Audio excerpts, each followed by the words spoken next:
I thought I had found my prince charming. You know, that person you're convinced you're meant to spend forever with. But 9 years later, that same man became my absolute worst nightmare.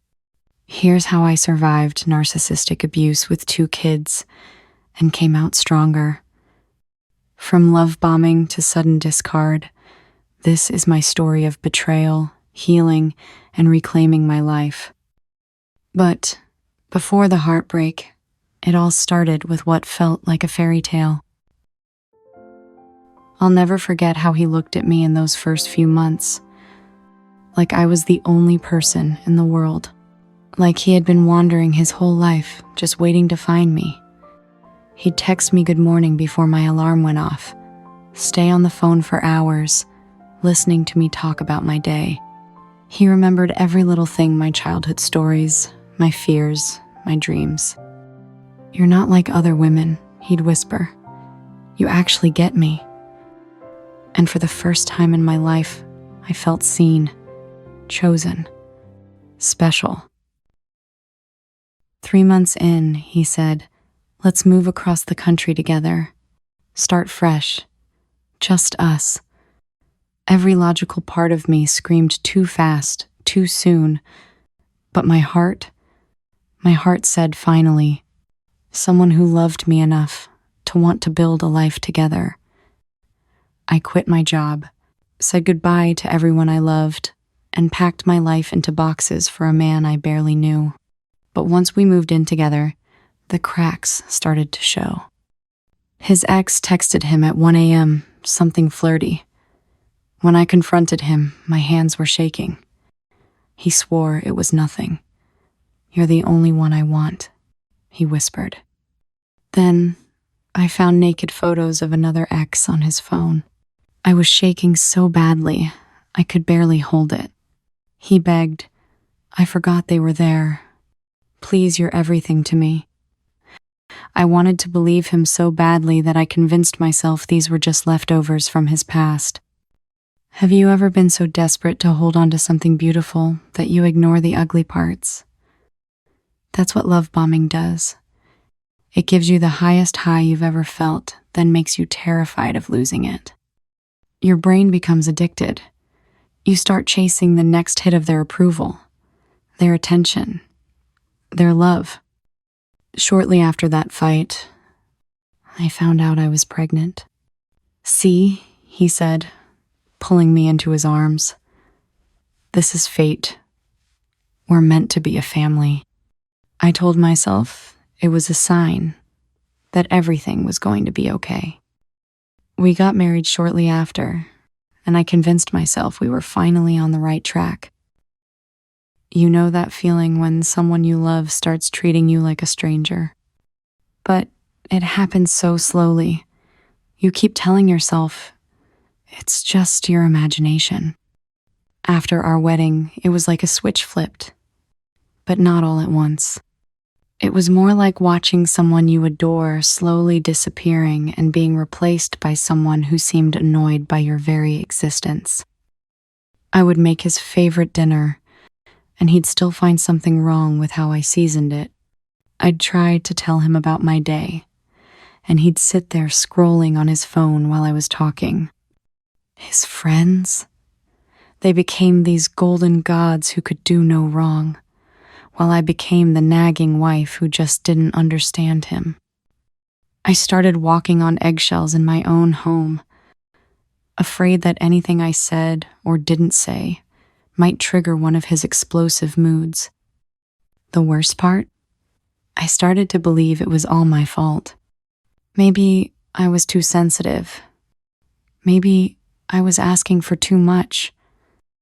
Maybe if I just tried harder to be the woman he fell in love with, he'd come back to me. But what I didn't see then was that the woman he fell in love with wasn't even real. She was a fantasy.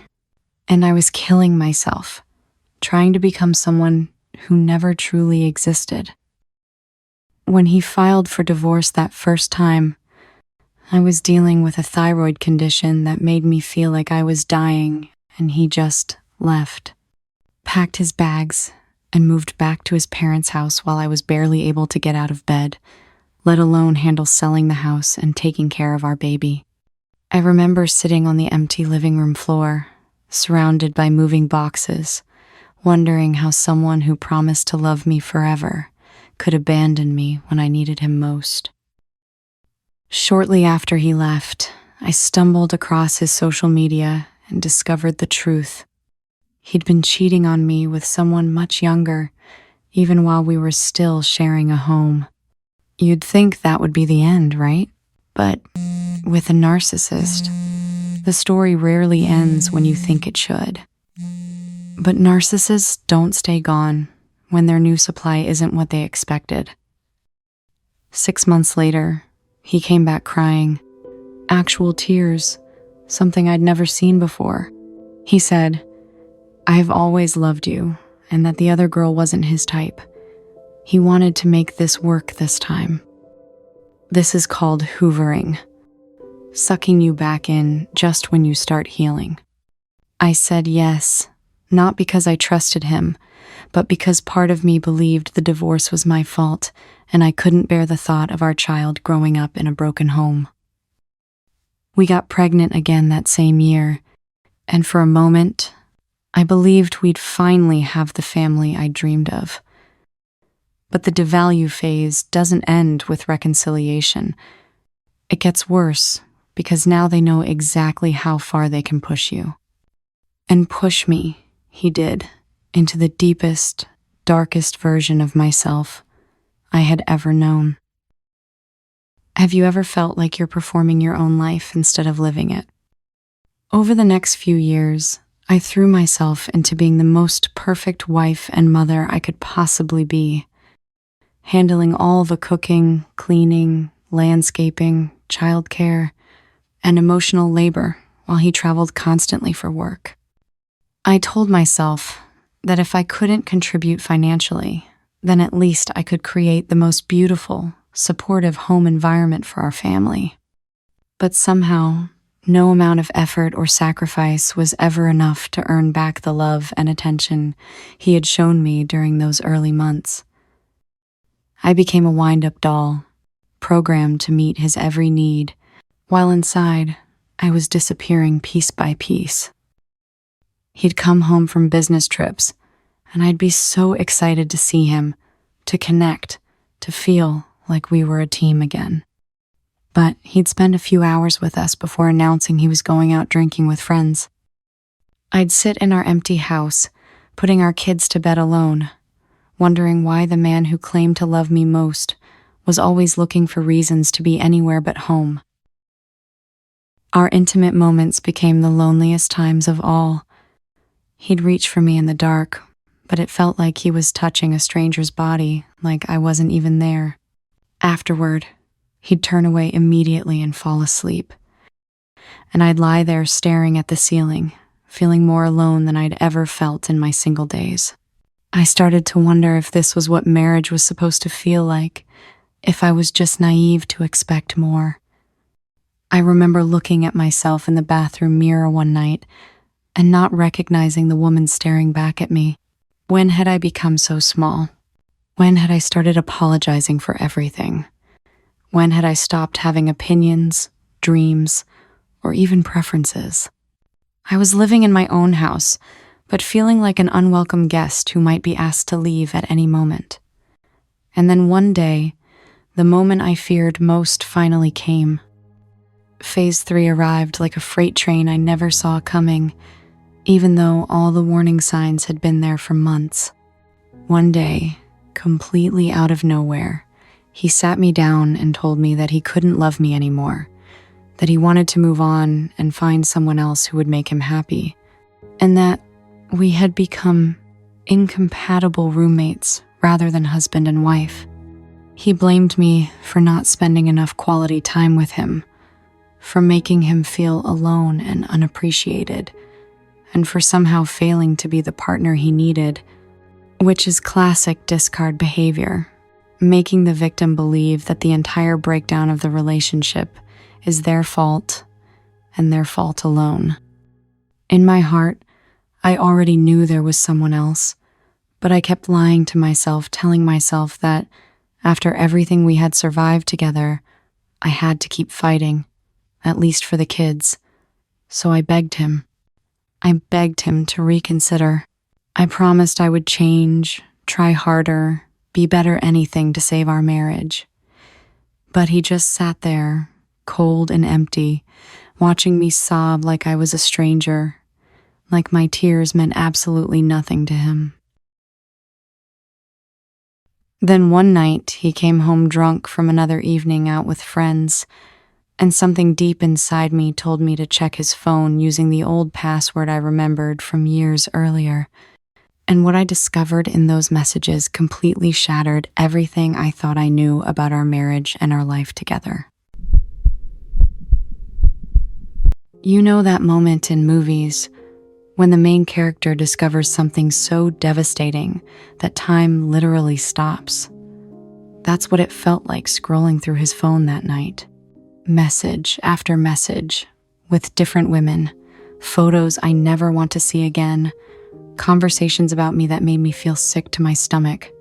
But the cheating wasn't even the worst part. What broke me the most was reading the way he talked about me, the mother of his children, the woman who had sacrificed everything to build a life with him. To his friends, he called me lazy, all while I was the one keeping our household running. He called me crazy the moment I started questioning him, the moment I finally began to stand up for myself. And in his stories, he was the victim, the poor, trapped man with an ungrateful wife who never appreciated his sacrifices. I sat there in our dark living room, scrolling through conversation after conversation where mutual friends were laughing about what a gold digger I was, how I had trapped this amazing guy and was now making his life miserable. These were people who had sat at our dinner table, who had held our babies, who I thought cared about our family. And they all believed his version of our story because he was so charming, so convincing, so good at playing the victim. The most heartbreaking part was realizing that while I had been fighting to save our marriage, he had been systematically destroying my reputation, making sure that when he finally left, everyone would think I deserved it. I wasn't just losing my husband. I was losing my entire community, my sense of reality, my belief that I was a good person worth loving. But rock bottom has a strange way of opening your eyes, and in my darkest night, I finally discovered the truth. Have you ever had a moment where suddenly everything in your life makes sense, like someone just handed you the missing piece of a puzzle you'd been trying to solve for years? I was sitting in my tiny apartment at 2 a.m., my kids finally asleep, Googling, why do I feel crazy in my relationship, when I stumbled across an article about narcissistic abuse. I started reading about love bombing, and I thought, oh my God, that's exactly what happened to me. Then devalue. Yes, that's why I felt like I was going insane. Then discard. That's why he made me feel like everything was my fault. For the first time in almost a decade, I wasn't questioning my own reality anymore. I wasn't wondering if I was too sensitive, or asking for too much, or failing as a wife. It was like someone had been gaslighting me for so long that I forgot what truth felt like, and suddenly I could see clearly again. This wasn't about love gone wrong, or two people who just weren't compatible. This was about a calculated pattern of manipulation, designed to keep me small, dependent, and grateful for scraps of affection. I realized that I couldn't have loved him back to mental health, couldn't have been perfect enough to stop the cruelty, couldn't have saved our marriage by trying harder. Nothing I did or didn't do could have changed the outcome because he wasn't interested in a real partnership. He needed someone to control, and I had been the perfect target. For the first time since I'd met him, I stopped blaming myself and started grieving the person I used to be before I met him, the confident woman with opinions and boundaries and dreams of her own, the woman who would never have tolerated being treated like she didn't matter. And once I remembered her, I knew I could fight to bring her back. Learning the truth about narcissistic abuse broke the spell that kept me trapped for so long, and for the first time, I felt free. Free to build a safe and peaceful home for my children. Free to rediscover who I really was outside of that toxic relationship. I began setting firm boundaries. I learned to say no to people and situations that drained me. And I started saying yes to the things that brought me joy, peace, and healing. I started taking care of my health and rebuilding my confidence. I focused on my career in ways I'd never been able to before. The love I had spent years chasing from him, I finally learned to give to myself. And that love was more fulfilling than anything I ever felt in that relationship. Raising my children became my strength, my purpose. I wanted them to see that their mom was resilient, unbreakable, that even after devastating heartbreak, you can rebuild your life into something even better. And that's why I'm sharing this with you. Because if I could heal, so can you. If your heart is racing right now because you see yourself in my words, I need you to hear this. You are not losing your mind. You are not too sensitive. You are not asking for too much when you want basic human decency and respect. Maybe you've been told you're crazy so many times you've started to believe it. Maybe you've been walking on eggshells so long you've forgotten what it feels like to speak your truth without fear. Maybe you've been giving and giving until you're empty, hoping if you just love them perfectly enough, they'll love you back the way they did in the beginning.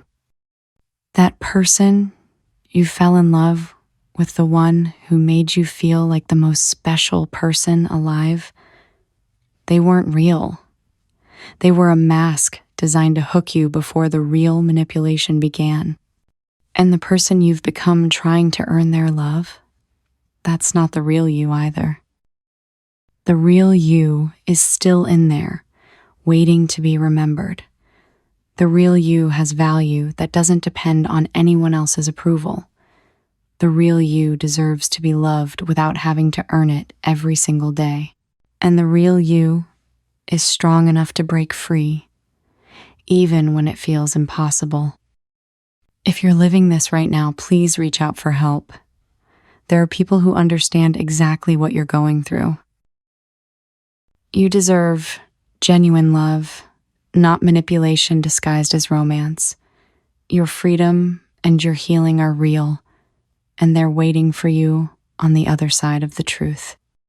You're not alone. I promise, you're not alone.